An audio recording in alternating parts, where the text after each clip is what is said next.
Nesse episódio 5, nós iremos ver a poliginia numa perspectiva mais abrangente da Bíblia, incluindo a Torá e a Nova Aliança, a fim de responder uma pergunta cuja resposta é frequente e tolamente insinuada por pessoas que insistem em rejeitar a Torá e os mandamentos do Altíssimo. A pergunta que fica é: seria a poliginia injusta? Teria sido o Deus de Israel injusto ao legislar e criar o casamento poligínico em sua lei? Teria o Deus de Israel cometido um equívoco quanto ao casamento em sua lei? Se essa é a perspectiva daqueles que odeiam os mandamentos de Deus, então vamos deixar as coisas claras em cima da mesa, porque esse é o tema provocativo do episódio de hoje. Temos um versículo que se encaixa perfeitamente e responde de uma vez por todas essa pergunta. Em Deuteronômio 4:8 vai dizer: "E qual a grande nação que tem leis e preceitos tão justos quanto esta Torá, lei que eu vos estou apresentando neste dia?" Repito, qual é a grande nação que tem leis e preceitos tão justos como esta Torá, lei que eu vos estou apresentando neste dia? Em Salmos 19, 7 a 11 diz: "A lei do Senhor é perfeita e revigora todo o ser.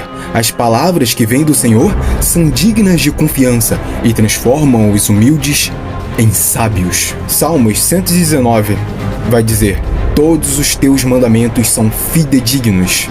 Todos os seus mandamentos são fidedignos. Ajuda-me contra os que injustamente me perseguem."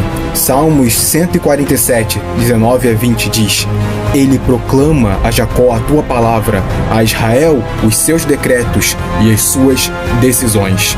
Paulo, aos Romanos, no Novo Testamento diz: "De maneira que a lei é santa, o mandamento é santo, justo e bom." 2 Timóteo 3, 16, 17.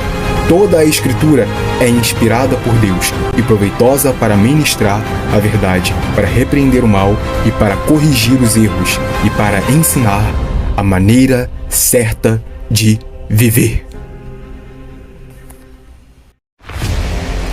Tendo isso em vista, precisamos conversar sobre o fato de não haver apenas leis regulamentando o casamento com a sua natureza poligínica, abrindo assim uma margem para uma mera opção. Não.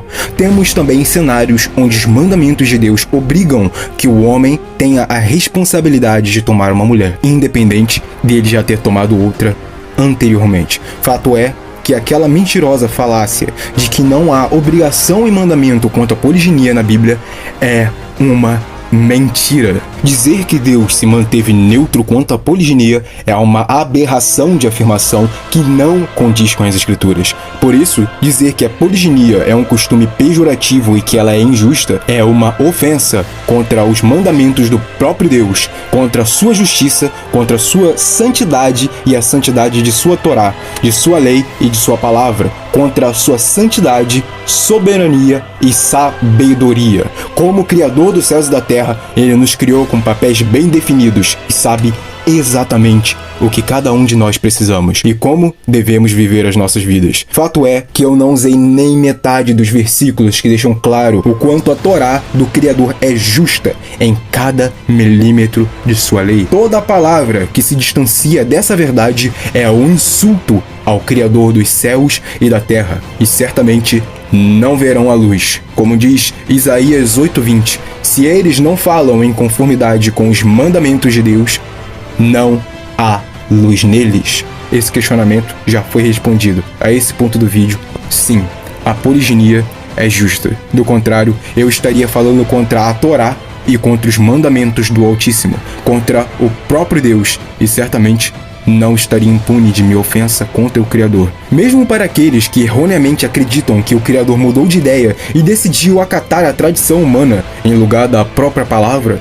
mesmo estes não estão livres para dizer que a poliginia é injusta, pois ao proclamar isto, estariam dizendo que durante uma grande parte da história, o Criador dos céus e da terra foi injusto para com seu próprio povo, os dando mandamentos que não eram justos, nem santos e nem bons. Ou seja, não só estariam contradizendo o Antigo, como também o Novo Testamento, que diz que a lei é santa, justa e boa. Qualquer insinuação de que o Criador não sabia intencionalmente o que estava fazendo ao detalhar como deve ser o relacionamento entre homem e mulher é uma ofensa à sabedoria e soberania de Deus. Como disse o próprio Yeshua HaMashiach, Jesus Cristo, sabeis sempre como negligenciar o mandamento de Deus, a fim de estabelecerdes a vossa própria tradição. Hipócritas, colocam fardos pesados nos ombros dos outros, não entram no reino dos céus e nem deixam os outros entrarem também. Anulastes a palavra de Deus por causa de vossas próprias tradições, e desta mesma maneira procedeis em diversos outros assuntos. Dizer que as tradições humanas estão acima dos mandamentos de Deus é uma ofensa tão grave que não foi tolerada pelo próprio Messias. Colocar a sua tradição acima da justiça do Eterno, o seu parâmetro corrompido de justiça acima do parâmetro de justiça do próprio Eterno Deus, como se teu entendimento fosse superior ao do Altíssimo, como se tu fosses mais justo, como se tu fosses bom. Mas um só é bom: o Pai.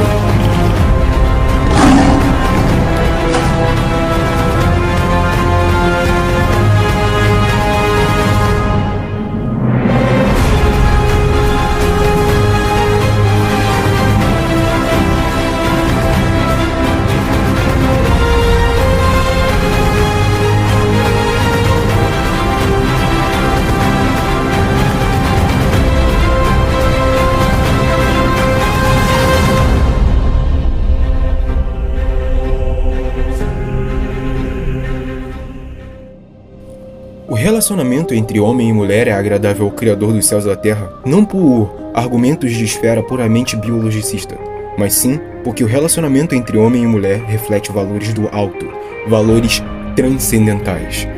Valores que o Criador escolheu refletir intencionalmente de maneira poligínica em sua criação.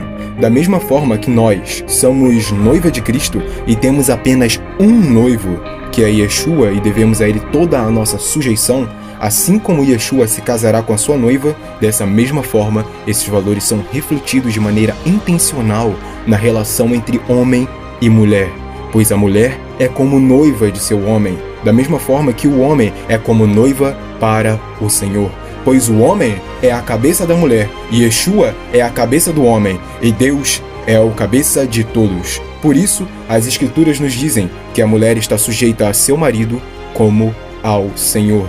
Deus escolheu refletir sua glória em sua criação, para que não nos esqueçamos que Ele é o Deus Altíssimo que nos desenhou em cada milímetro, em cada detalhe de nosso ser. Cada detalhe de nosso ser irreconhecível a olho nu. E a sua criação o clama: Tu és o Deus que me fez. Da mesma forma que o Criador dos céus e da terra consumou a sua aliança com o seu povo, circuncidando-o, fazendo um sinal na genital do homem, tendo assim um pacto de sangue no momento da consumação de sua aliança com o homem, da mesma forma, o homem, ao se deitar com uma virgem, isto é, sua mulher, o ímen da mulher se rompe e há sangramento, formando assim pacto de sangue, formando aquela aliança. Da mesma forma que o Criador dos céus e da terra age conosco, ele assim reflete toda a sua glória em sua criação, através da relação entre homem e mulher. Por isso, a heterossexualidade reflete valores eternos e elevados. Deus não fez nada em vão,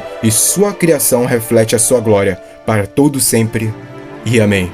Da mesma forma que vemos em Jeremias, onde o Senhor Deus se refere à casa de Israel e à casa de Judá como suas duas esposas que transgrediram contra ele.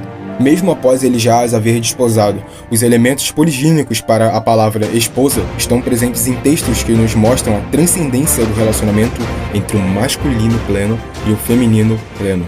O ser humano, no alto de sua arrogância, usando o seu parâmetro, seu próprio parâmetro corrompido do que seria a justiça, proclama que o Eterno não poderia ter tomado tal decisão em sua lei, porque isso não seria justo, pois o seu padrão de justiça é corrompido, como se a justiça humana estivesse acima da soberania do Eterno. Se o parâmetro do mundo é a justiça, então lhes digo, abandonem a crença no Deus de Israel e cultuem qualquer outra coisa, pois o Deus de Israel deu o sol, a lua e as estrelas e todos os astros para serem adorados como sinal de loucura e punição aos idólatras que odeiam os seus mandamentos. A poliginia é um valor da heterossexualidade bíblica, onde ela é apresentada de maneira absoluta, em sua potência máxima, despertando a masculinidade e a feminilidade plena, que possuem os seus próprios valores intrínsecos, para a glória do Deus Altíssimo, o Deus de Israel,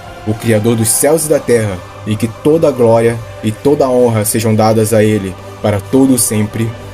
E amém.